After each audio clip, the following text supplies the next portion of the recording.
Oh, yeah, baby. It's Tuesday night, a little Tuesday live stream. It's been like a year since we've done this.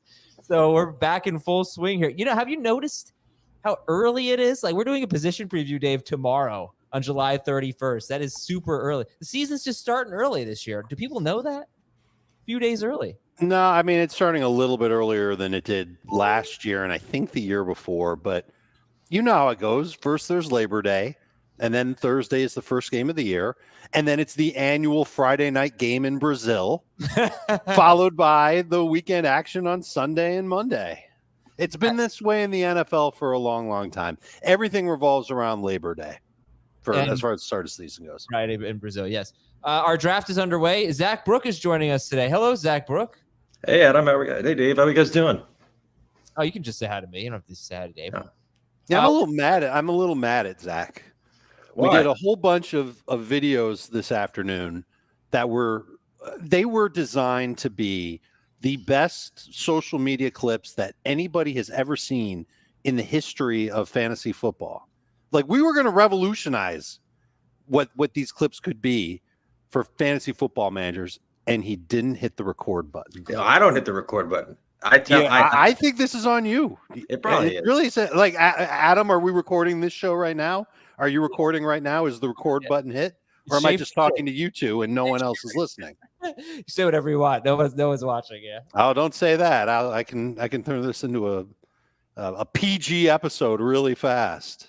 All right, listen. Here's what we're doing right now. We're doing a half PPR mock draft, and it's 12 teams. It is 1 quarterback, 2 running backs, 2 wide receivers, 1 flex, tight end, and DST. I put a DST on there. I want to see how early they're going to go. It's 11 audience members and me. So Zach and Dave are just commenting. I'm about to be on the clock. We have McCaffrey going first. Again, this is half PPR, and if you're a big fan of fantasy football today, a lot of times almost all of our mock drafts are 3 receiver leagues. This is not. This is a 2 receiver league. So old school quarterback, 2 running back, 2 receiver, tight end, DST, and a flex. No kicker in this league. All right, here we go. AJ Brown was the 10th pick, or the 9th pick. So I have the 10th pick here, and I'm gonna go with half PPR. I'm gonna go with. Ooh.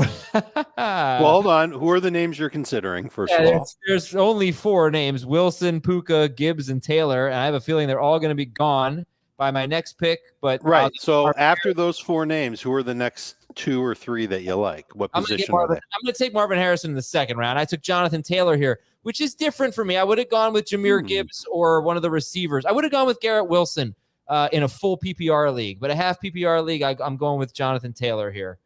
And we'll see what happens after that. But you're looking at the first 8 picks, which are the Elite 8, and then AJ Brown, which is like the God, I need alliteration here. The Elite 11 or no, AJ Brown always goes 9th, but he's not part of the Elite 8. He's nifty 9th. Yeah, he's the nifty 9th. All right, Taylor, here's Garrett Wilson. Go ahead, Dave. You can react. Zach, you can react. What do you guys think so far? I think you should have taken the wide receiver because the running backs that are going to be on the board when you're up in round 2, you will like better than what's left at wide receiver. Yeah, and that'll go double if somebody takes – what if someone double dips and goes Puka and Marvin Harrison, or the person that took Garrett Wilson takes Marvin Harrison? And then there it is, your plans, your hopes, your dreams gone. Like right off their hand into dust, and you're forced to take 2 running backs, which, listen, I did that in a PPR draft recently. What happened? There goes Marvin Harrison. I told you, you knucklebeak. Still there? Puka's still there. After what you said about Puka on the show today, are you jazzed to take him? Yes. Me too. He made a sick catch today. Sick catch today, training camp. He did have a nice one-handed catch, but you've got to hope that he gets past Brian Purvis first. I hope you're not too nervous about what Brian Purvis is going to do. What was his name? Purvis Ellison. Remember Purvis Ellison? Never nervous Purvis. Yeah, never nervous Purvis. Okay, so there goes Puka Nacua. Now, I hate starting running back, but in a half PPR league, You did it to yourself. Okay. I've got to have Jonathan Taylor. That's me being Adam Zach. I don't know if that's not my real voice. All right. Well, I did have to get Jonathan Taylor. Why is everybody – it's the same thing that happened when I took Jahmyr Gibbs and ended up with Gibbs and who? Kyron, and now I'm taking Taylor and Kyron. Like, is this such a bad start? I mean, come on. You did a whole thing today, Dave, about how you made running back work. I did. Yeah. But I also didn't have the option to take a wide receiver other than Harrison. I was taking 12th, not 10th. I don't hate it because I mean, like Garrett Wilson, there's obviously risk because I mean we saw today Rodgers is not even playing preseason, and I've seen 4 different clips of them arguing in training camp, so they're obviously not on the same page. And Jonathan Taylor, I think he's primed for a big year. I'm just staring at that Amon-Ra pick before Jefferson and Chase. That's caught my attention immediately. Mm-hmm. I don't think I would have done that in half PPR. I think no chance. PPR, you could make the case, but I don't know that he's going to have more catches than Jefferson anyway. Probably more than Chase. Not necessarily, but yeah. So Dave, before I get back to Dave, I just want to thank everybody for being Ricardo, Malcolm, Jack, Brendan, Devin, Lindsay, Vincent, Jack, Chris, Brian, and Brett. You all donated at least $50 to be in this draft. It all went to St. Jude. We made one person, Chris, donated $150. He's going to join the show and talk about his team later. So very thankful for that. So if everybody donated 50, some may have donated more, but if everybody donated 50, that's 500 plus 150. That's $650 we made at least just for this draft. We have a bunch of these types of drafts, so make sure you go to our Tiltify page, which is Draft-a-thon, tinyurl.com/Draft-a-thon 2024. But everyone here drafting tonight donated to the cause. And you all watching right now, please hit the like button, but more importantly, please donate to St. Jude, and you can go to that URL. We'll have Schaefer put a link for you there. tinyurl.com/Draft-a-thon 2024. All right, let's take a look, guys, at what's going on, Dave, in round 2 here. And it feels, maybe a little more running back heavy than a full PPR draft would be. Yeah, it definitely feels that way. Stop eating. I'm not eating. Oh, man. Was that a fat joke? No, you were eating. I'm not eating right now. I'm texting I'm sending a message to somebody right now, and you caught me in the middle of it. I wasn't stuffing my face with 4 cheeseburgers. Again. You were eating something. No, I'm not eating something right now. But you were before, right? You had what did you have? Would you like it if I made a softball swinging bunt joke at your expense? Yes, kind of. You would like it? No, you have the muscles of an 8-year-old girl. That's why you're doing swinging bunts in your softball league, and why your team can't win. Insult to 8-year-olds. Stop eating. You guys did with a single game? No, we went with this. It's because of him. He's the worst softball player in history, and he meant to try and hit a softball, and he ended up dribbling it down the third base line, and they thought he bunted, but he didn't bunt. Because he's got the muscles of olive oil, not Popeye. I was an umpire for intramural softball my freshman year in college, and I'm like, I know baseball a little bit. They were like, "You're the first base ump. Just tell us if they're safe or if they're out." And they're basically like, "All right, obviously if they're safe, kind of do the hand motion, cross. If they're out, kind of finger behind your shoulder to look good." But they said, make sure you stick with your call because they're gonna like even if you think you get it wrong, stick with the call so they respect you and they don't second guess your call. And on the first play of the game, dude was absolutely safe. And for some reason, I went like this, and they started screaming. And then the guy looked at me and I said, "He's out, and they were chirping me the whole game. It was incredible. Oh, you know what? I got a draft for Ricardo, unfortunately, who did not show up today. I'll try to send him an email, but he's at the Ricardo Montalban. We can do it together, right? He's got McCaffrey. He's not coming either. Ricardo Montalban. He's got McCaffrey, so I'm looking at Dave's best players available: Chris Olave, Rashad White, Josh Jacobs, Brandon Ayuk. I mean, I think we definitely got to go Olave here. I think that's one good pick, and then quarterback or a tight end here, Dave? What do you think? I would go. I know that when Ricardo Montalban is back up at the end of round 4 and the beginning of round 5, I don't know if he's going to like what's left at running back. It could be he'll be lucky if Joe Mixon or if Kenneth Walker are there. I see Rashad White, and I'm making a beeline. Even in half PPR, you'd rather have him than Josh Jacobs? Yeah, I would rather have him than Jacobs, even in half PPR. And then, there is a lure for Brandon Ayuk or Deebo Samuel, but I think the receivers that'll be there are going to be okay. All right, I think the running backs will not. Zach, give me a vote here. You want Rachaad White for this team with McCaffrey and Olave, or do you want maybe Laporta or Kelsey or Mahomes or Hurts or Allen? What do you think here? I don't hate Laporta here. I mean, you got McCaffrey's obviously going to be wide receiver 1. I mean, a lot of these receivers that are still available here, they're kind of like all going to be in the same range, but you're going for kind of slam dunk upside. I'd go Laporta. I mean, all right. I'll go Rachaad White because I was going to go with the quarterback, so I'll let Dave decide, and we'll go with Rachaad White. I thought maybe if you went with quarterback, then I would have overruled Dave. But Rachaad White and McCaffrey and Chris Olave for Ricardo. Why don't you guys just chat a little bit? I'm going to try to reach out to Ricardo and see if he can hop on here. Go ahead. All right. So for the second round, I think the first 2 rounds have more or less gone as expected, and that means a few more wide receivers and running backs in round 1. About even in round 2. We could butt heads about Nico Collins and James Cook being second round picks, Devontae Adams as well. But I think for the most part, the die is cast on what the round 2 consensus will be. And I think in this format, half PPR, I mean, it would look almost the same in full PPR also, Zach. This is what we should expect. No quarterbacks, no tight ends, a bunch of running backs and receivers, and I didn't do the count. But I would imagine that the majority of the fantasy drafters have 1 running back and 1 wide receiver to start their draft. Wait a second. You think we can expect through 2 rounds no quarterbacks and no tight ends? I think that, I mean, listen, I think that there will be quarterbacks taken in round 2. I wouldn't take a quarterback in round 2. I wouldn't take a tight end in round 2. But I think that this is a pretty good expectation. Maybe outside of that. You're right. I'm wrong. You're not that wrong. I mean, right now. Nope, I'm an idiot. According to Draft Sharks, Josh Allen, the first quarterback off the board, is a 3rd round pick. Some websites have the top quarterbacks going kind of late in the 2nd round. Some have them in the 3rd round. I keep arguing with Jimmy about this. I feel I don't know. I think there will be a quarterback in the 2nd round in most drafts, but it's not going to be a top 15 pick. I don't know it's going to be a top 20 pick. This is a wild. I mean, here we go. Finally, we get Laporta and Hurts off the board, but that was Zach 27 picks, and now here come the tight ends and the quarterback. 27 picks of running backs and receivers there. Are you surprised to see Hurts as the first QB off the board? No, that's who I'd take. This is 6 point per passing touchdown. You could see any order of those 3. Am I up? Am I on the clock now?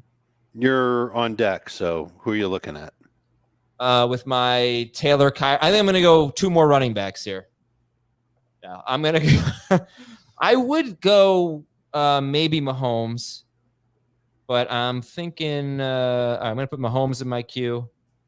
And let's see what we got at wide receiver. Yeah. Oh, Debo in half PPR makes a lot of sense. And Jalen Waddle I like as well. It's going to be one of those guys. It's going to be Debo. All right, that's good. So you've got it where you know you're going to get one of those 2 players. It's one of the best feelings in fantasy drafts that there's 2 players on the board. You're the next pick. You're guaranteed locked into one of them. And then maybe Mahomes makes it back to you.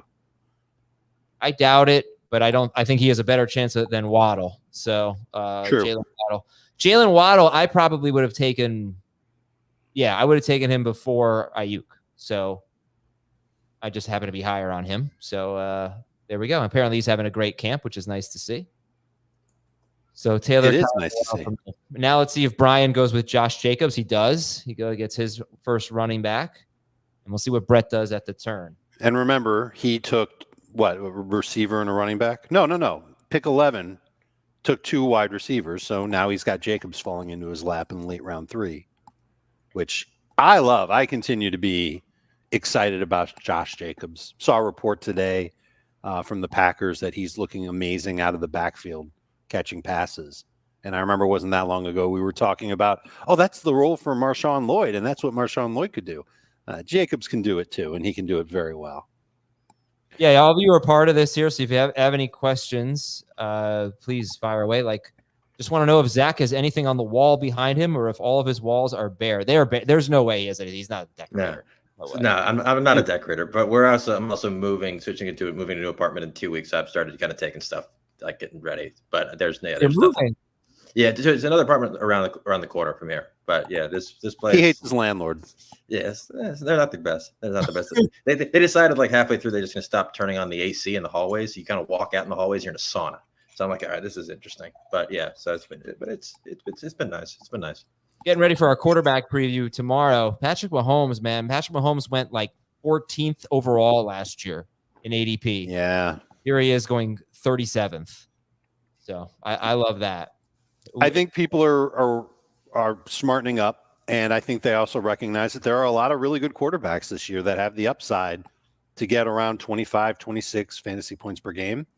So then you really, if you're going to take one early, it's almost like you have to believe that they've got a shot of getting anywhere between 28 and 30 points per game. And that's rare air. That's not easy to do. I'm right back to where I was 2 years ago. When I draft a quarterback, it needs to feel like a steal. Here's a tough call for me. So I've got Taylor, Kyron, and Waddle. I really like Mark Andrews here, but I think it's a little too early. The only problem is I think there's no chance I'm getting Andrews, Kincaid, or McBride with my next pick. But I'm going to go. Well, who's your favorite receiver that's left? Because that's the direction I'd point you in. Metcalf. You like him over DJ Moore even after today's monster extension? Yeah, I don't really care about the extension. Yeah, the extension doesn't matter. Interesting. Although it does tell you like that they do see him as a long-term part. If they didn't really see him that way and they really thought Odunze was going to be the number one guy eventually, they wouldn't have paid what they paid DJ Moore. I mean, look, Keenan Allen, I don't know how many years he has left. Like, it's nothing, fine. Nothing, just this year. No, I don't mean on his contract. I mean on his career. Oh. But, right, the extension doesn't really – contracts I try not – there are bad contracts. Not saying this is one. But there are bad contracts being handed out all the time, so I try not to let that influence me. Tua. I don't know about that.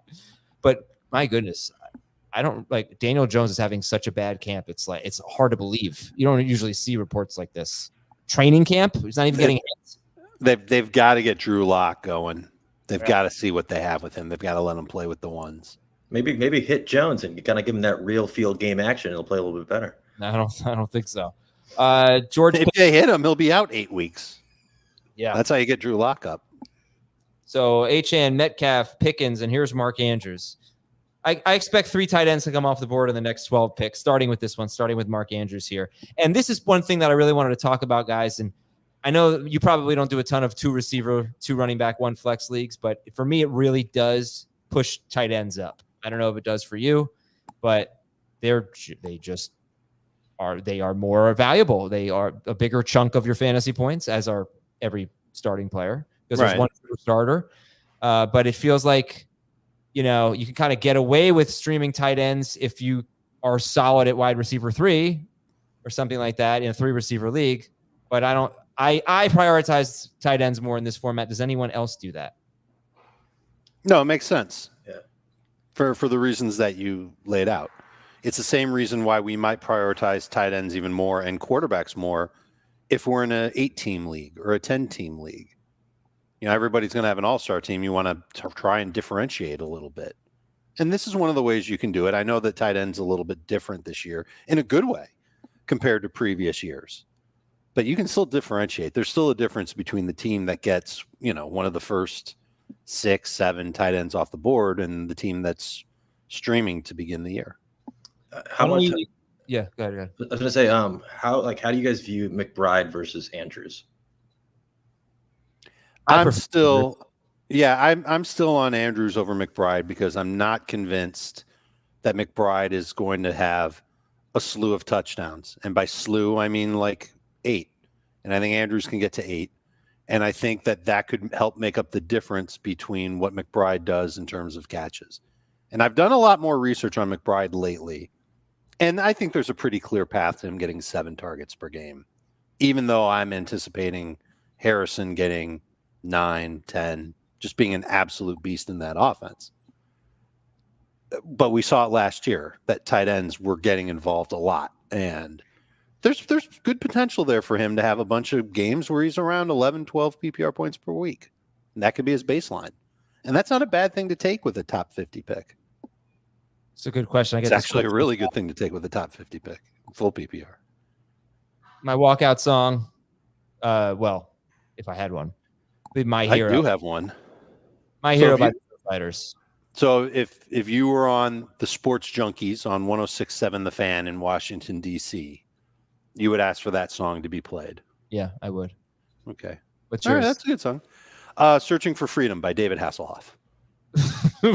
Or Looking for Freedom, whatever it's called. I think it's just called Freedom. Okay. It's the third name you've given every Thursday for the last, oh my God, 5-6 years. It used to be Hulk Hogan's theme song. And then Hulk had a moment and we had to move away from that. And that's when I went to Hasselhoff. How about Malik Neighbors? Yeah, okay. I got some questions here in the chat that we can get to. Please hit the like button. I know we got 270 people watching and not enough likes. So if you wouldn't mind, hit that like button. Malik Neighbors going. Achane in the 4th round was not really unusual for our drafts, but I think considering he has like a 2nd round ADP or close to it. Zach, when would you take Devon Achane? He's the guy I'm probably most concerned about of any player like in the high rounds taken this year. Because when he was healthy last year, you're like, oh, this guy's gonna be a 1st or 2nd round pick. And then can he stay healthy? Because if he stays healthy, you're gonna steal. But like Mostert was great last year. How much more are they gonna lesser his role? But Achane, I feel like he's the ultimate wild card fantasy this year because he could be top 3 or he could be 25. I think the Dolphins know that he's got a little bit of fragility to him, and they want to do what's right and not overwork him. There's been talk of in the recent weeks that he's going to be more involved in the passing game. I love that role for him. I think he can do great there. And obviously that would help him in a half PPR or a full PPR. But Zach, you're really right. There's always going to be multiple running backs working for the Dolphins at all times. And our own Heath Cummings pointed out that last year, I think it was either every game or almost every game where Devon Achane went off, it was a blowout. So either the Dolphins won by like 20 plus or they lost by 20 plus. And I don't know how many games they're going to be in this year where they're going to get blown out or blow somebody else out. I still think that he's going to probably be their best running back for fantasy on a per game basis. I don't know if I want to spend a 2nd round pick on somebody who is fragile, role is undefined, will definitely be sharing to a high degree week in and week out.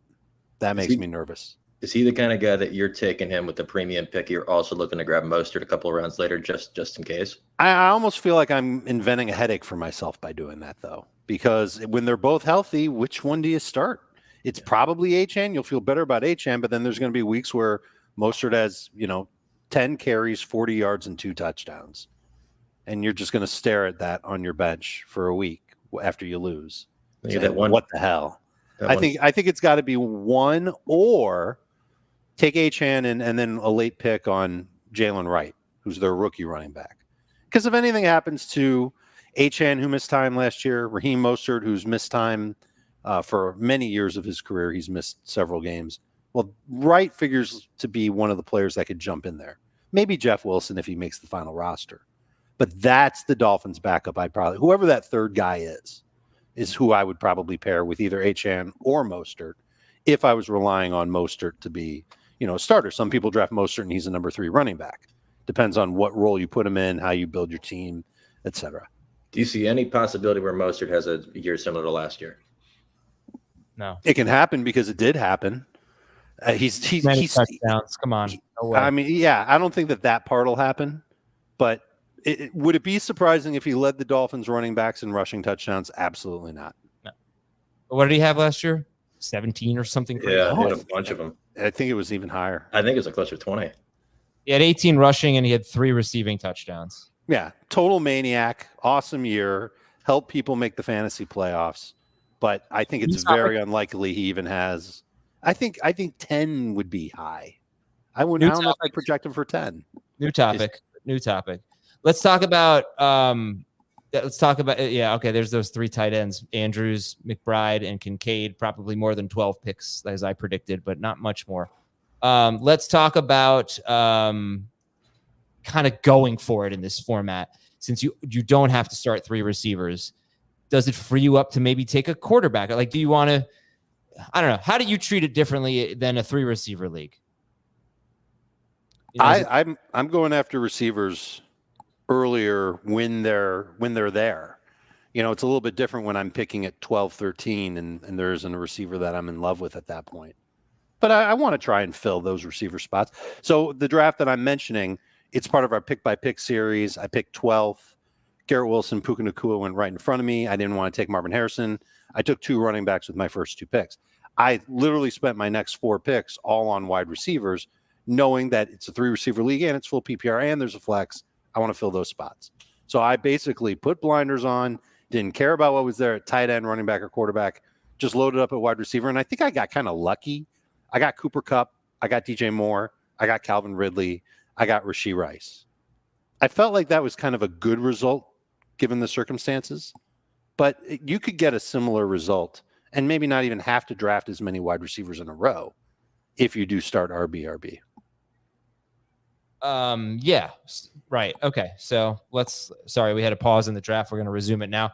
Let's take a look at what's going on here in round 5. Lamar Jackson, Ken Walker, CJ Stroud, Anthony Richardson, Stephon Diggs, T. Higgins, Dalton Kincaid, and Tank Dell. See James Conner going before Ken Walker. But you see Ricardo's team, and this is what I always talk about, that trio of Mixon, Kamara, and Walker.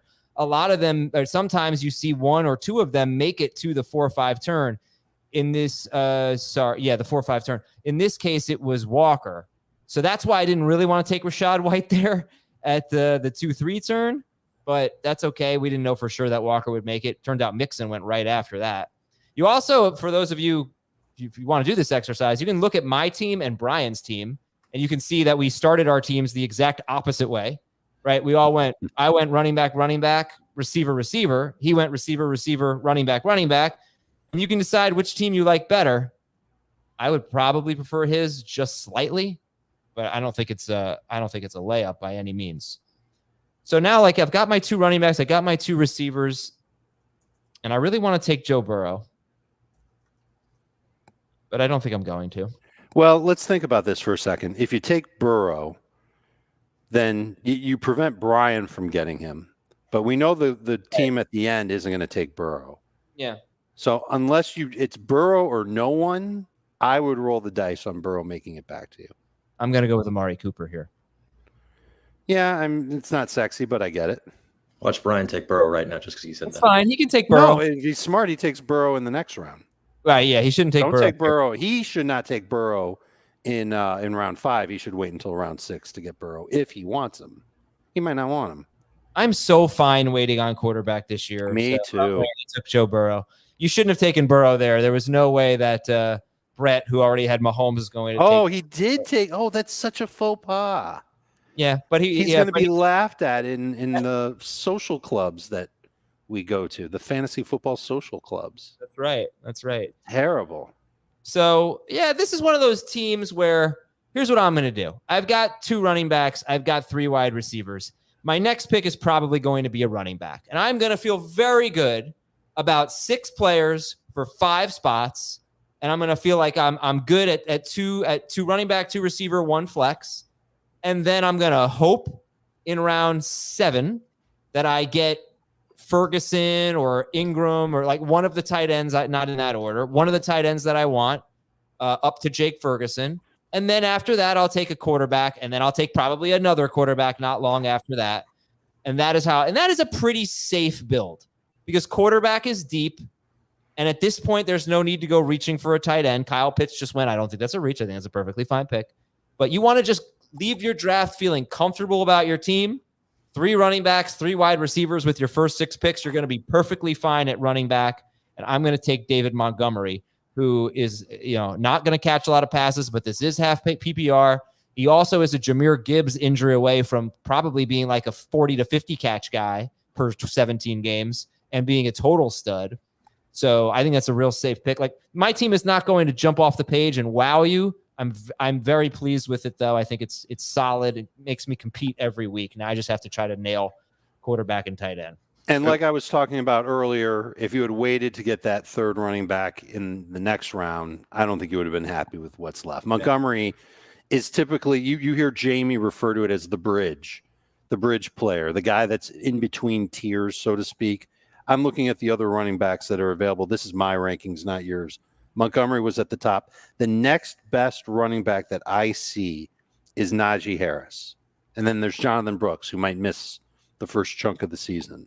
Right. There's Tony Pollard and Tyjae Spears. We don't know what their role is going to be. I think you did yourself a solid. I know Montgomery isn't the sexiest pick, but he's going to score touchdowns. He's going to get carries. And he was the last best running back at the time. and now he's your RB3. I guarantee you, let's see, I'm looking at the draft. Sorry for looking down. The team that just now took Najee probably cursed you out for taking David Montgomery. Maybe. Yeah, a lot of people are saying that I'm drafting. Look, Adam's drafting the lowest upside 2024 team. For real, Adam equals baseline. I don't really know what that means. Yeah, I don't agree with you. I mean, I like I said, it's not the sexiest team. Basically, should I have taken George Pickens over DK Metcalf? You could definitely make that argument.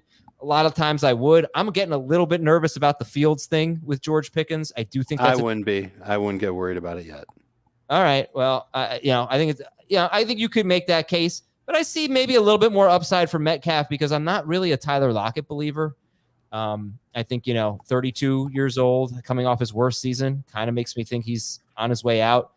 And I think Geno Smith has a good chance to bounce back. You're Jacob Gibbs talking about that, how Geno's been actually pretty good the last 2 years, and he was missing both of his tackles at one point last year. We need Abraham Lucas to get healthy for sure.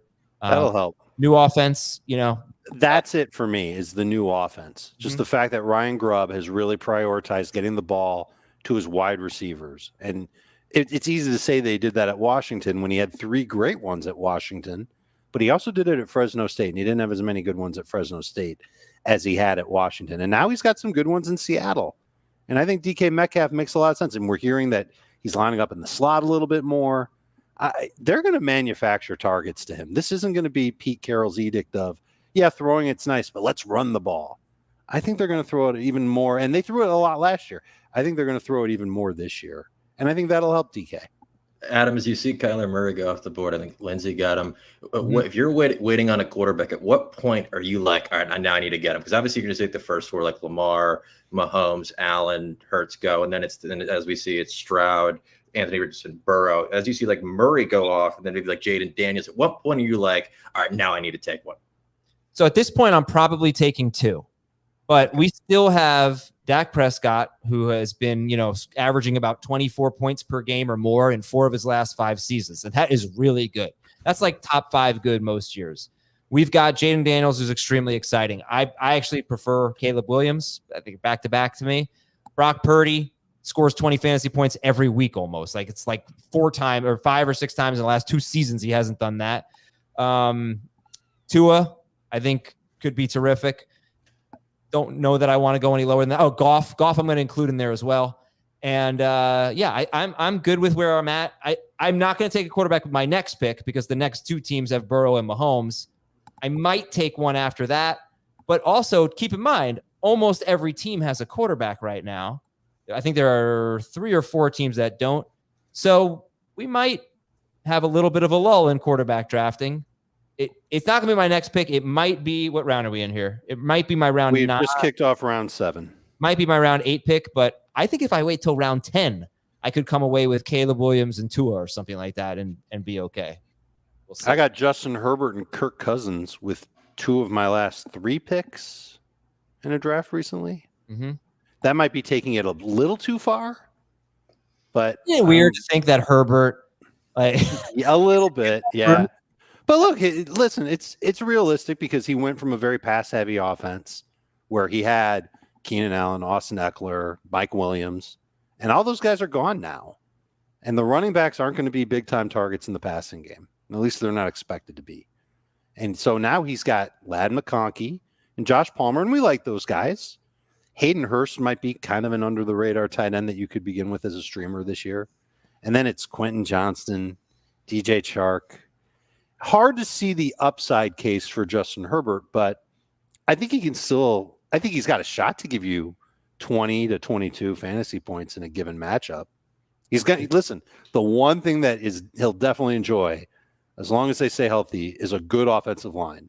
It'll be well coached, it'll be young, and it'll be stronger than it was last year. And if he's got an extra second, he can make defenses pay. He's that good of a thrower. Did you see those reports that they're going to use him more as a runner? I'm not sure if I'm buying that. I don't know if I'm buying that either.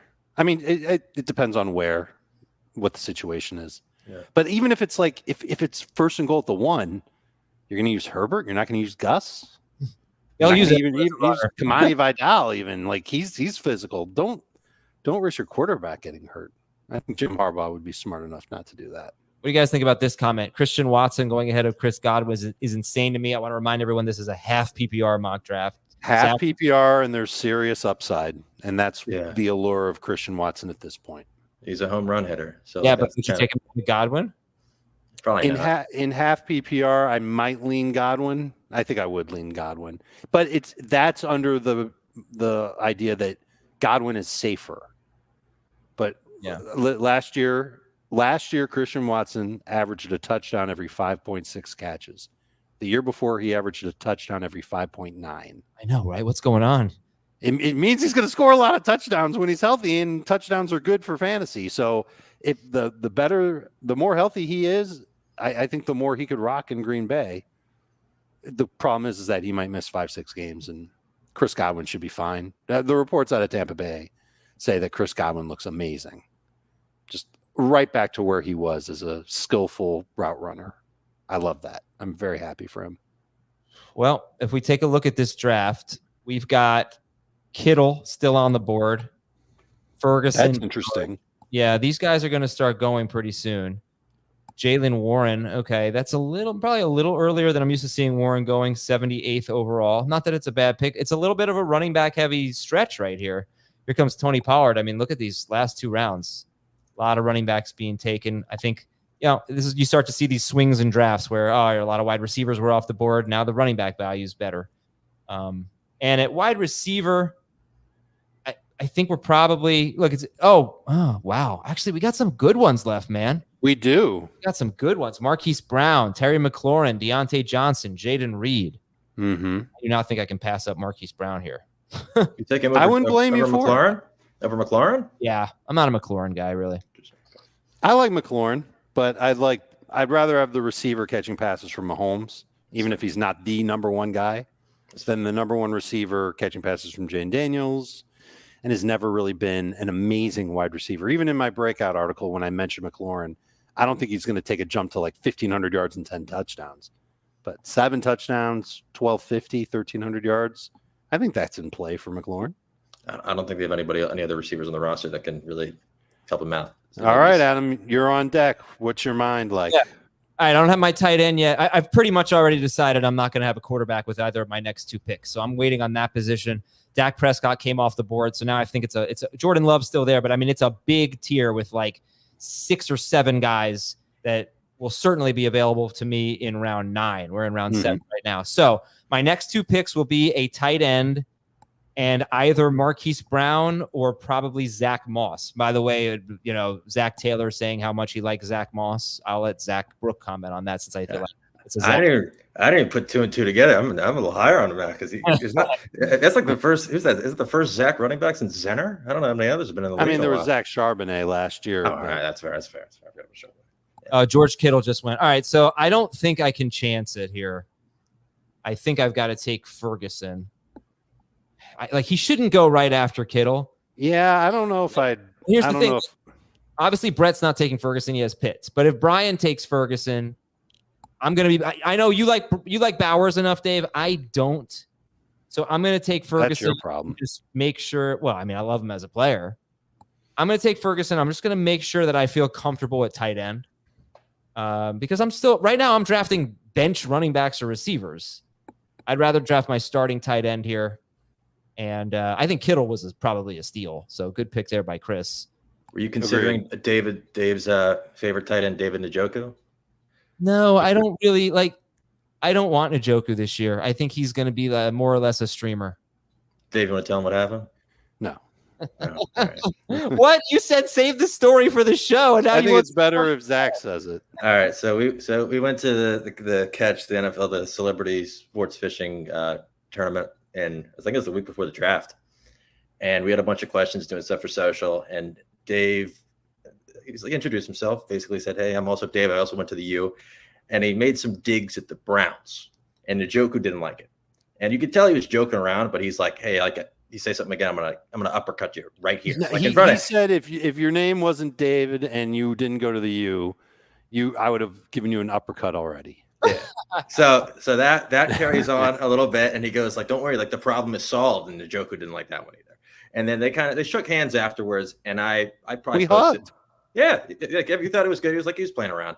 So I posted it probably a couple weeks later after the draft, and it started to get buzz. I think it did some decent numbers on TikTok, but then I guess Dave saw today, I guess local Cleveland news caught wind of it. And because he was, so somebody asked him about it at like his charity softball game, like a couple weeks later. And then Sports Illustrated wrote it up. I saw a couple other websites, and it was like NFL reporter goes off on the Browns talking about Dave. Oh my God. Yeah. So it was lots of fun. So, I believe I was referred to as, and this is laughable, I'm not saying this is me, quote, big time NFL reporter. Oh, you took Zach Moss, you bum. Oh, come on, Brian. Don't talk about a man who donated generously to St. Jude. You know what? That's fine. I think that for my team, I got Taylor, Kyron, and Montgomery. Right. Like, this is why you took Montgomery. I need to take a home run swing here. Let's go with Tajay Spears. Why not a wide receiver? Because I wanted the three that went ahead of Zach. I wanted Marquise Brown, Terry McLaurin, or Deontay Johnson. Who's your next? Instead, you took Jake Ferguson. Yeah, I'm fine. I like that. I don't know. This is what's the difference between Jake Ferguson and a streaming tight end? We talked to Jake Ferguson at the Pro Bowl. He's real nice guy. So I kind of rooting for him. Okay, I agree. He's better than a streamer, but is he that much better? Yeah, I think so. I think so. I think it's clear. I don't think he's a round 7 pick, Adam. Do you think he gets some of those Cooks targets that we were looking at last year? Like those crazy Cooks games. Those all 3 of them? No, he didn't even get that many targets. Right. And he had a couple games where he was I think he had a 30. Yeah, but I don't know. Like, Ferguson is a guy that I think I'm never taking out of my lineup. He's a third-year guy. He was tight end 10 last year. He's a big red zone threat. 5th most red zone, 5th most green zone targets in the NFL. Now, Dak Prescott threw so many red zone and green zone passes, so I don't know if that's going to happen. But that's going to happen again. But like, he should have more touchdowns. He had only 5 touchdowns last year on 102 targets. I think we could be looking at more like 115 targets for him. And he could take another step. So, and this is what I'm saying, Dave. I don't know that I make that Ferguson pick in a 3-receiver league, but I'm definitely taking a starter there over a bench guy. And this is just something that from the one league that's in this exact format, half PPR, 2 running back, 2 receiver, 1 flex, 1 tight end, that I've been in for 8 years now, whatever. I always feel like having a good tight end in that league and not having to play the tight end waiver wire is such a benefit. So this is where experience in this format has come into play for me, and that influenced that Ferguson pick. I would have liked an even better tight end, but I just really like Ferguson better than you. So I think right. So that's really what it comes down to, is that I think you're overvaluing Ferguson. There was still a chance that Ferguson makes it back to you, and you could have taken Marquise Brown and Ferguson. And then the worst case scenario is you wait a couple more rounds and you get somebody like Bowers or Njoku, Goddard. You could pair them with TJ Hawkinson, and maybe Hawkinson is your tight end for the second half of the season. You're just turned off to that idea. Yeah. This is why it's important to know what you want from your fantasy team. Yeah. And this is the teaching point to everybody that's watching, is you've got to be comfortable with your team. It's your team. You should do what you want, not what we say. And so, Adam, you made the call. You wanted to have some stability at tight end. I get it. I just think that you could have still had it and gotten a stud wide receiver that you wanted instead. And then you missed out on getting one of those stud wide receivers. If you see 3 rookies in a row, is this where you're going to start seeing a lot of them go off the board? I'm going to ask Brian if he would have taken Ferguson. Oh, okay. Yeah, please do that. Yeah, I think you are going to see, like, McConkey went like a little later than I expected. Probably goes earlier in a 3-receiver league. Worthy went 100th in the draft that we did yesterday, and he went like 92nd-ish. I don't know, a little bit earlier. I think, yeah, JSN is a great pick. I love that pick. I was hoping to get him, actually, even though I have Metcalf. I think, yeah, Brian Thomas, Keon Coleman, they won't be too far behind. But to answer your question, I actually expect Lab McConkey to go a little bit earlier than this in our drafts. Not sure where he is in ADP though. Let me take a look. No, I think half PPR dings him. He stands out to me as a guy that's going to be high catch, low yardage, high catch, low touchdowns. I think he's going to be ADP right. Late. But to me, in a half PPR, it should be a little bit later than this, and in a non PPR, should be even further back than this. You think he could be like a poor man's Hunter Renfrow? I think he'd be a rich man's Hunter Renfrow, but not a Chris Godwin. I'm just trying to think of slot receivers. If Keenan Allen were obviously still there, Keenan Allen would be eons ahead of him. But Keenan Allen in Chicago, I think McConkey might get more catches. John loves Chris's team. Do you guys agree? Chris is pick 9. Yes, of course. Why? Because I think he's picked really good players. He said, of course. I mean, getting Kittle there feels like a steal. Right. He got Kittle, took him right in front of you. Round 3, he took Debo right in front of you. Want to hear a hot balanced a little bit, 3 wide receivers. I've got an answer from Brian. Oh, okay. Brian said he probably would have taken Jake Ferguson, but only because he knew that you wanted him, Adam. It's the only reason. So if he were a stranger and he didn't know you and he didn't know what you wanted to do, he might not have taken Jake Ferguson. And you would have had Marquise Brown and Jake Ferguson instead of Jake Ferguson and Tyjae Spears. Yeah, I don't think that's that much of a downgrade, by the way. I don't know, man. Half PPR, potentially the best receiver in Kansas City versus a running back that'll, split work in Tennessee. Why do you guys like JSN? He's the wide receiver 2 or 3 with Geno at quarterback. The initial idea was that, and this is borne out through the data, is that Ryan Grubb does like to throw to his slot receivers. A big portion of the targets thrown to wide receivers in his offense is to slot receivers. I want to say like half the targets, not just at Washington, but again at Fresno State, went to slot receivers specifically. And so Smith and Jigba is going to be the one who's going to play in the slot the most. That's what we anticipate. I think he could play outside, but why would he when you've got Lockett and DK Metcalf? They'll all mix and match, but JSN will be in the slot the most. And so he's almost kind of like in that McConkey range. Probably not as many catches as McConkey, but certainly could be a good volume receiver. And when you say I like him, but I'm not reaching into round 6 or 7 for him. He's picked in the 90s range for me. Okay. Somebody mentioned on a YouTube stream that we did that I mentioned Jameson Williams and JSN in the same breath, and they thought that was ludicrous. I'm not comparing their talents at all, but as it goes for fantasy, getting a wide receiver at a decent price who's got upside to outperform ADP, they're both in that bucket for me. Jameson ahead of JSN. I really like Brendan's team. I think everybody's sleeping on Nick Chubb, and if you're getting him as your backup running back, knowing that it'd be second half of the season, I feel like that's tremendous value there. And just look at all those high upside plays he's got. We got Brees, who's probably going to be top 3. Anthony Richardson could be 1. Watson, you don't know. And then I like just kind of him waiting on Singletary in that the second last round from now. That's the one pick. I think this is what kind of gets me. I wouldn't have taken Rashee Rice there. I would have taken Jaylen Warren or Tony Pollard there and had an RB2 before a wide receiver 4. This is a 2 receiver league. I don't know why you if you're thinking, Rashee Rice is just too good a value to pass up. I could buy that. It did go pretty late. That was a hell of a pick. Yes. But now Devin Singletary is your RB2. Wouldn't you rather have Jaylen Warren or Tony Pollard? I would have gone Pollard as RB2, and then you could have gotten JSN as your wide receiver 4. So I don't know. I know I like 2. I like the team 2, Zach. I just think that's one pick. I think he could have done a little bit differently there. Are you expecting Rice just to play every game, or do you think there's a chance he might miss a couple because of the off-field stuff? It could come back to hurt him later in the year, but I mean, it's radio silence from the league on this. Man, I am really waiting on quarterback here. I'm going to take a quarterback in round 10. All right. So look, man, Brock Purdy's still there. Is that really the worst thing that could have happened to you? I'm looking at Brock, Tua, and Caleb Williams, and one of those guys is going to be my starter. That's perfect. But Jameson Williams, I could not pass up at 106th overall. I can't believe he's still there. Yeah.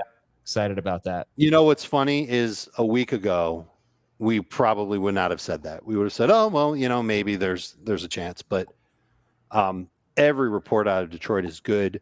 The Lions showed film from a practice, I want to say a day ago, and they showed it's 2 routes. I shouldn't make a big deal about 2 routes, but he ran a dig and a hitch, both with double moves. It was so clean. It looked good. And that's really what I want to see from Jameson Williams is route versatility. I know he's fast. I know he can outrun cornerbacks and safeties. And I know he can catch a screen or a slant. I want to see him make moves where he can get open in the middle of the field or coming back to the quarterback. And the more that he can do there, the more targets he'll bring upon himself.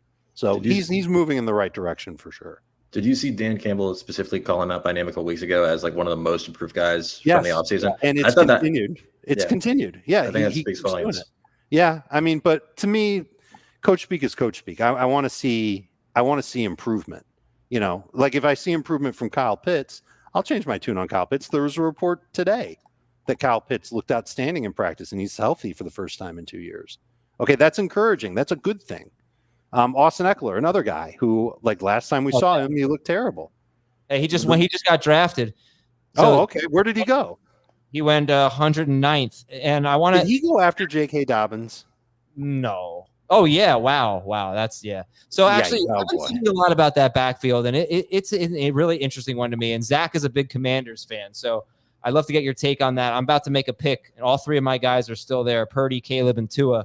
Also, Chris, who's picking after me and is about to come on the show, he does not have a quarterback yet. So I wonder what he's hoping for me, who he's hoping for me to not select. I'm going to go with Caleb Williams here. Probably not going to get Tua or Purdy as my QB2, but it's possible. But I'm a big Caleb Williams guy. All right, so Zach, what do you think the Commanders' backfield looks like? I feel like with Jaden's going to rush so much, I feel like Eckler's just going to be the 3rd down guy. Like it wouldn't shock me to see him as like if he's like 2nd or 3rd on the team in receptions this year. But I don't think he's going to be. I don't think he's. I'm not really looking to draft him. I think it's going to be the Brian Robinson show, and kind of Daniel's taken off when the play's broken up. But Eckler, I don't know. You don't think that Eckler? Do you think Eckler and Robinson? You don't think they split carries? Because that was one of my thoughts. Like first of all, Eckler's obviously been one of the best pass catching running backs for years now, so he needs to do that. But Brian Robinson has not been a great rusher. If Eckler cuts into Robinson's workload, Brian Robinson is going to be almost useless. Oh yeah, Brian Robinson needs to dominate carries. I mean, it's sort of the same situation we were talking about last year with Gibson. Like, there's a point where like, oh, what are we doing with this guy? But with Robinson, correct me if I'm wrong. It was last season he had the situation that he had to kind of come back from. When he got shot, that was his rookie season. That was 2 off seasons. So that was 2 off. Okay, well that's okay. Me too. Yeah. Okay, so like, I mean, he could, but like what we saw from Eckler last year, like how much they paid him, it doesn't look like anybody else was going out of their way to get him. So maybe he could surprise, but like he's obviously best as a pass catching back, and they're going to be running a lot. I don't know how much Eckler's going to be out the field. He's not the biggest guy. No, it's just funny because of his age, people think he's done. But he had a high ankle sprain last season. He got it in week 1. That is a really bad injury for running backs. Look at Saquon Barkley. Look at Jonathan Taylor. They didn't look like themselves coming back from that. So if he were younger, if Eckler were like 27, probably say, oh, well, it was the high ankle sprain. But it's his age. What is he, 29, 30? That is going to spook people and make them think he's, as unfortunately the internet says, washed when it's actually washed up. Well, to play devil's advocate, he's a big fantasy player, and I know he's probably going to be on his team, and I assume he's going to start himself on his team. So he's going to want Austin Eckler to do as good as possible this year. I like Austin Eckler a lot. He's a good quote. He's 29 years old, by the way. All right, we got some more picks here. Kind of interesting. Chris did not go with a quarterback here, so he obviously likes the depth, and he's the only guy that hasn't taken a quarterback yet. You just have to hope that by the time you get to your next pick, Chris, that aren't too many backup quarterbacks being taken. I'm sure he'd probably like to be in the Purdy Tua group as well. Yeah, and it's weird that there's already one team that has 2. You think that's weird? I think he took. I think it's weird to have 2 quarterbacks with your first 4, 5, 6, 7, 8, 9 picks. 2 with 9 is weird.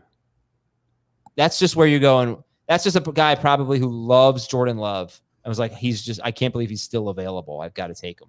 He's gonna try to trade. He's gonna try to trade Dak after the mock. By the way, why Caleb over Purdy was interesting by you? More upside. I mean, if all the people criticizing me, I don't agree. I think they both have very good receiving cores.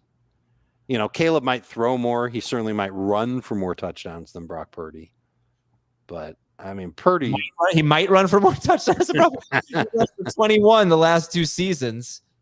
Look, Caleb Williams, I think it's being a little bit, for whatever, I feel like lost on people.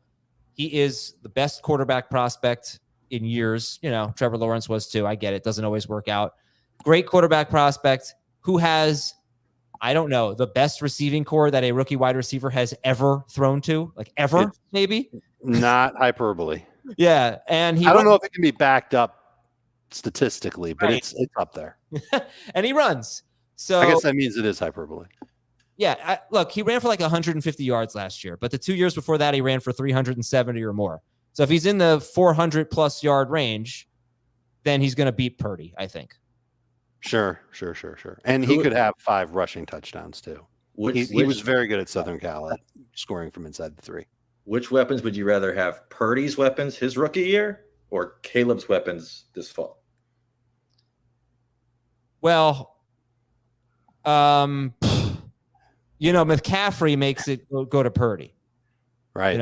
Right. Because he was playing with McCaffrey after the trade. Mm-hmm. It was like almost coincided with. He had everybody that's still there now. Yeah. Ayuk was there. He might not have been quite as refined as he is now, but Kittle was younger. Debo was younger. Yeah. That's a good one. I think McCaffrey gives the nod to Purdy. Yeah. If I said receiving core, I should include out of the backfield. So yeah, Purdy may have had the best receiving core. Well, I have seen it said that he has the best receiving core of a first round draft pick ever. Yeah. So, but it's very good. He's got a great receiving core. He's got a good play caller in Shane Waldron. The offensive line hopefully will get their act together and stop all these penalties that's been plaguing them at camp and at mini camp. He should be in position to have a good year. He'll have some bad moments. You're going to want another quarterback to go with him. I would have taken Purdy. Knowing that I'm probably not going to get Caleb Williams when he comes back to me, but there'd be somebody else that'll be there that you could pair with Purdy if you wanted to. Just like there's going to be somebody there that you could pair with Caleb Williams. Oh, but Purdy's gone. Jared Goff is gone. How do you feel about Cousins, Stafford, Trevor Lawrence? What do you think of Stafford this year with a healthy cup going? Yeah, he's got weapons now. Yeah. Yeah, he's very interesting. I'm gonna here's the thing about a guy like Stafford. Am I on the clock? No. Here's the thing about a guy like Stafford. He has to throw for at least 4,500 yards and 30 plus touchdowns for him to be a top 12 guy. He's got to be among the leaders in passing yards and touchdowns, and he probably can't throw too many interceptions. When you don't run at all, you're just in such a bind. And you look at Jared Goff. Jared Goff threw for about 4,600 yards and 30 touchdowns last year. He ran for 27 yards or something like that, and he was QB 12 per game. So, he really has to hit his upside. Oh, let's talk to Chris. Chris is in What's up, my man? How you doing? Hey guys, how are you? Are you a quarterback? I mean, I just got double sniped, hoping that Tua. I actually wanted Goff over Tua, but Goff went off the board first. This was a rough round for you. I think you probably should have taken one of them last round because Purdy. Maybe. Yeah, this is a rough round for both of us. I wanted one of them too. Oh, you're on the clock. It's a mock. You live and you learn. I'm gonna take Justin Herbert right here. Oh, good pick. All right, so that's your QB1. All right, Chris, I'm gonna make a pick. Please, first of all, thank you so much. You donated $150 to St. Jude, so you can talk to us, which is just weird, but we appreciate it. Tell us about yourself, and thank you so much for your generosity. So thank you guys, and I'm honored to be a part of this. Something that is so much bigger than the game that we play. It goes to such a good cause. St. Jude means a lot to me. I've been playing fantasy for like better part of 20 years now, and nice. Doing things like this is what makes it keep it fresh and exciting, and making a difference in the world. I'm having a good time with it. Well, we thank you so much. So what do you think about your team? Well, I might have to go with a second quarterback here, somebody like Kirk Cousins or Aaron Rodgers, and maybe shoot for some upside there. But I love the depth that I got. I love that Kittle came back to me. Stringing you along to the last second, knowing that you needed a tight end there too. But I was thinking earlier, with the onesie positions, do those get pushed up, in a format like this? We have 2 wide receivers, 1 flex. Not sure. I like the depth that I have. I like the high floor guys that I have, like Christian Kirk and Josh Palmer. Going with Chase Brown and Zach Charbonnet and George Pickens can kind of potentially pop off for me. Dave, Go ahead, Zach. I was like, were you going best player available, or do you kind of like that back-to-back Eagles? You went one in the first and second round. I did not like that, but it was such a teardrop for me at both positions after Barkley, and it hurt to click that button, especially as a Giants fan. But Giants fan, all right, didn't know that. Yeah, I shouldn't have aired that out to the public, but that's terrific. You know what? We did the pick by pick yesterday, and I had the 9th pick, and I started with AJ Brown and Saquon Barkley, pretty sure. And then Mahomes.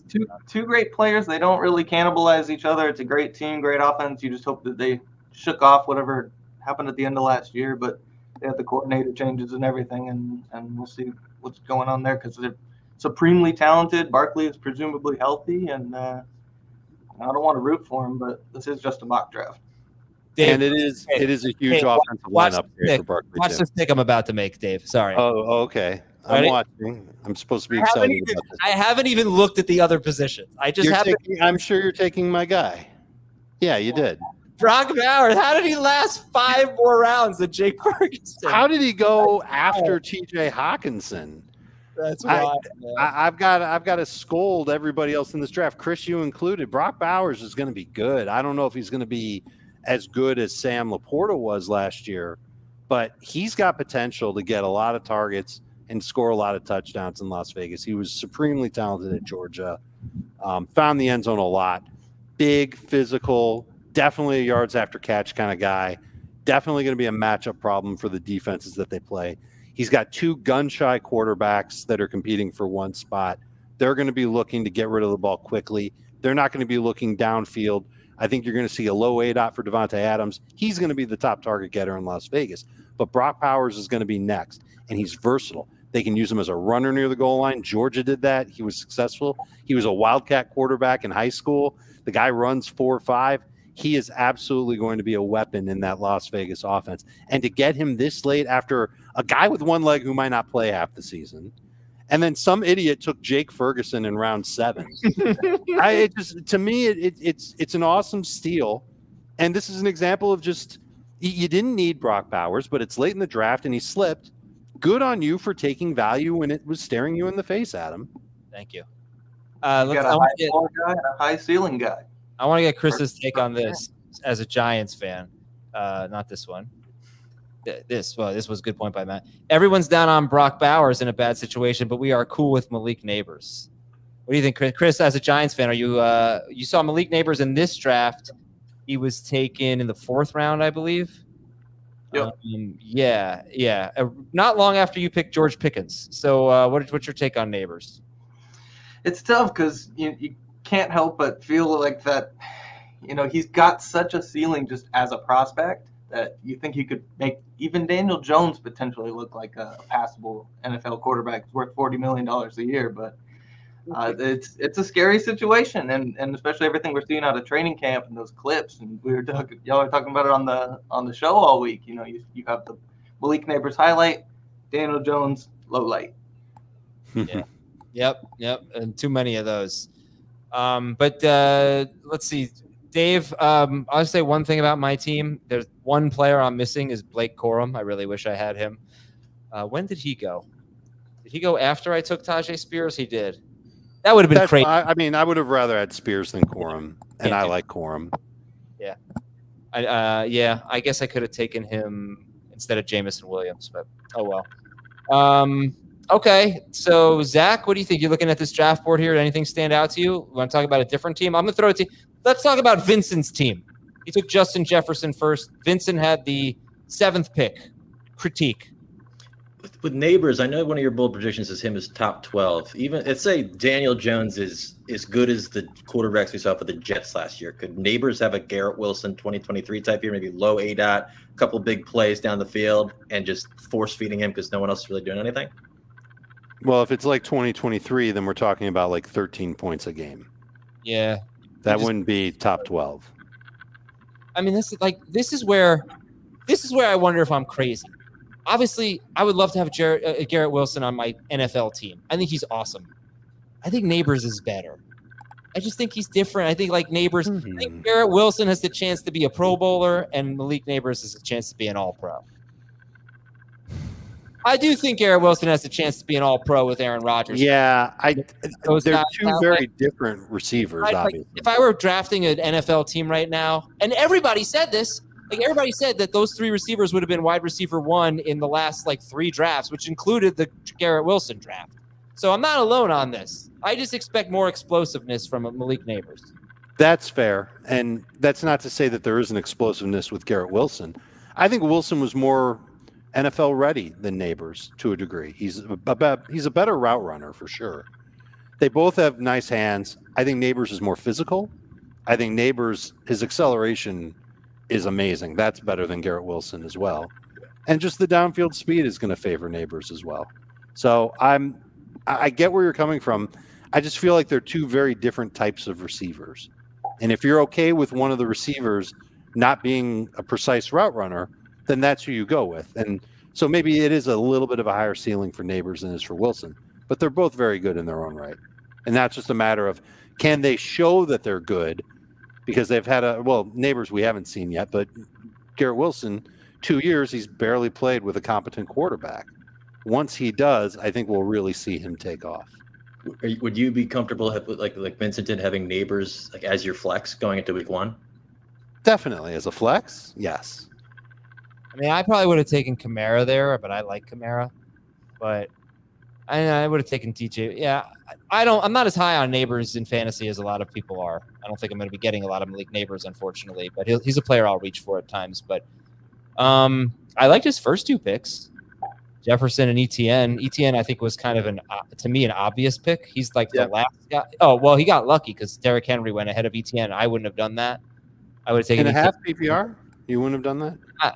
That's a good point. I was thinking PPR for a second. Yeah, I still would have taken ETN over Henry. I don't know, 30-year-old running back who hasn't been as explosive lately on a team that doesn't throw to running backs. He doesn't catch any back. Like that'll score a ton of touchdowns. Can't believe. I mean, he should, but there are too many. I've said this before. There are too many Ravens going in the top 50.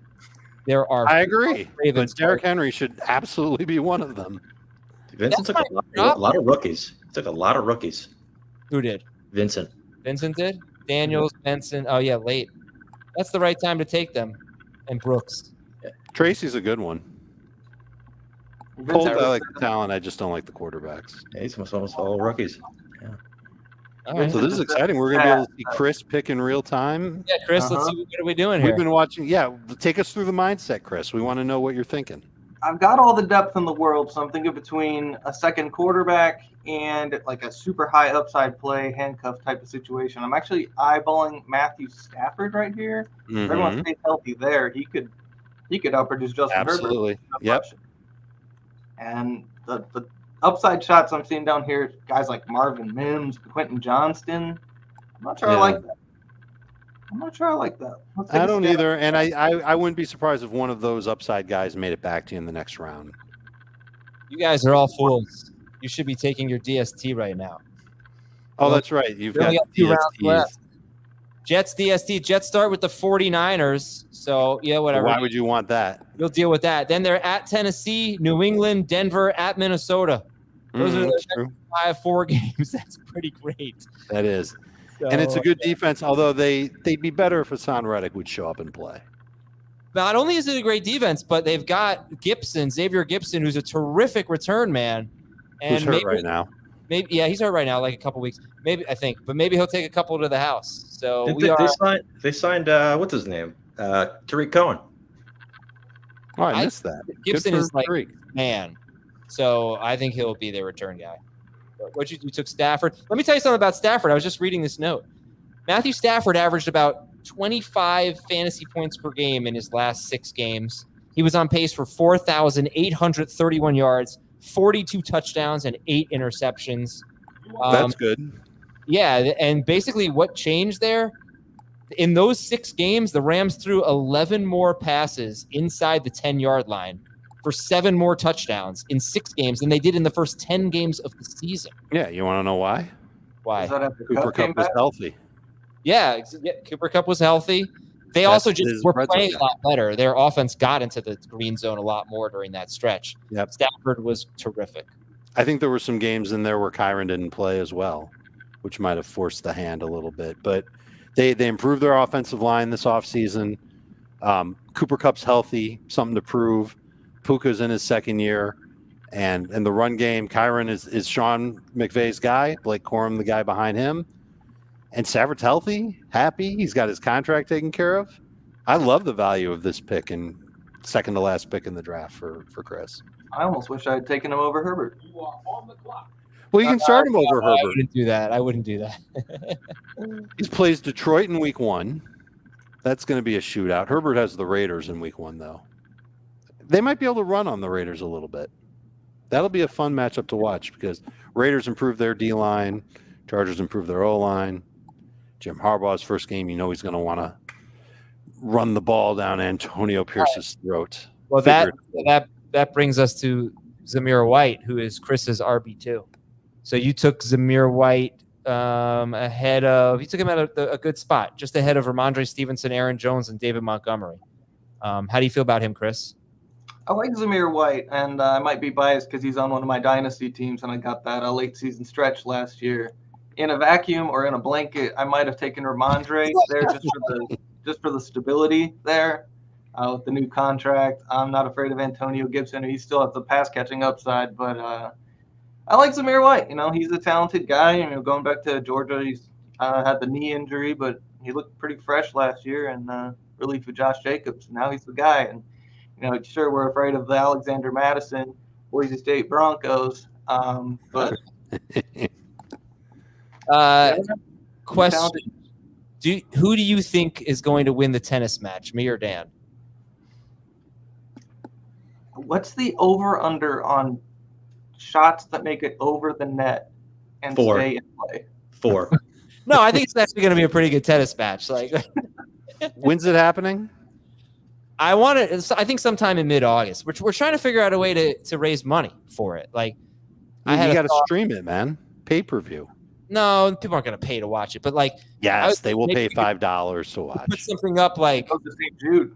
Yes. Yeah, right. So this will be part of Draft-a-thon where we're not going to do this, but just a thought was let's say there's 8 spots available in the podcast league. You could have 8 people buy to be on Team Dan and 8 people buy to be on Team Adam. And if I win, those 8 people are in the podcast league. And if Dan wins, his 8 people are in the podcast league. Something like that. Trying to figure out a way that we're not going to do that, but trying to figure out a way to not monetize it because we're not keeping it, but to raise money for St. Jude through this tennis match. I have a crazy idea. Do they have any tennis courts near St. Jude in Memphis? You guys could go road trip to Memphis and then just get film crew and just have them do it there. Yeah. I need home court advantage for this. I can't go to Memphis. We're trying to figure out a way, but Dan thinks he's gonna beat me 6-0, 6-1, something like that. So if that helps, I think he's wrong, but bet on me. Oh, I think you're gonna get pummeled at him. I don't think so. I do. Shut up, Dave. Are you eating? No, of course not. I would never do such a thing on a YouTube stream. Thanks for coming on, Chris, man. I appreciate it, and thanks so much for your donation. You got it. It's been a great time. Thanks, y'all. All right, so let's wrap up our live stream here with some final thoughts. This draft didn't really go much different than the drafts that we've been doing, in my opinion. I think maybe once we got to the wide receiver 3s, I think we saw them get pushed down. Guys like Marquise Brown and McLaurin and Johnson and Ladd McConkey, kind of the back end wide receiver 3s. Feel like they would go earlier in a 3-receiver league, but this being a 2-receiver league, that might have been one of the differences. Dave, I didn't expect huge differences between a 2-receiver and 3-receiver league, and I think that played out. I think you're right. Maybe some running backs did get pushed up a little bit, but not to the extent that it could have been, or that I thought it would be.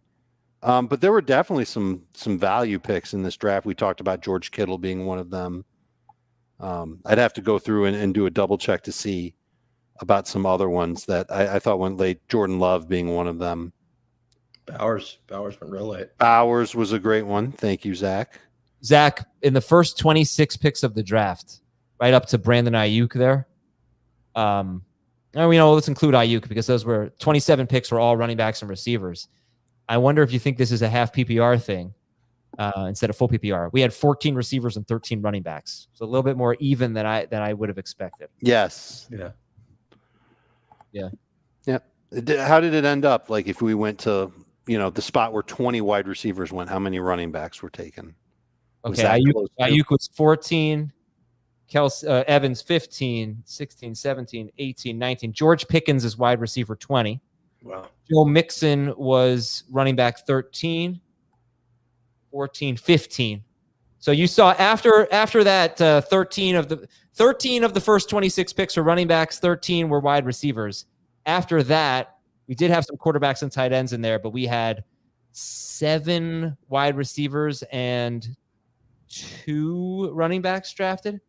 So it got very receiver heavy at that point. And that continued like up to Devontae Smith. Look at the stretch of Ayuk to Devontae Smith, both guys taken by Jack. So that's 1, 2, 3, 4, 5, 6, 7, 8, 9, 10, 11 wide receivers and 3 running backs. Wow. Yeah. And who were the running backs? They were Jacobs, Achane, and Kamara. That's where I think you can expect that tier break. Yeah. And then, it kept going after that. Then you had Connor and Walker. Yeah, Walker should probably be up there. Walker should probably be ahead of Connor. The running backs really started to come off the board in round 6. 6 and 7, we had a lot of running backs. 6. All right, running backs suck. What else can I say? Thanks a lot to everybody for pitching in. We raised at least $650. Did we really? That's great. Yeah. Yeah. At least 650. Yeah. So I want to thank our 11 participants and all of you all for hanging out with us on a Tuesday night. We'll be doing this for the next several weeks going forward and getting you ready for the drafts, for your draft. And Zach, great having you on. Appreciate you guys having me. All right. Schaefer, great job with the spreadsheet. Love it. And this is an insult. I think you mean an A+. We're out of here. See you.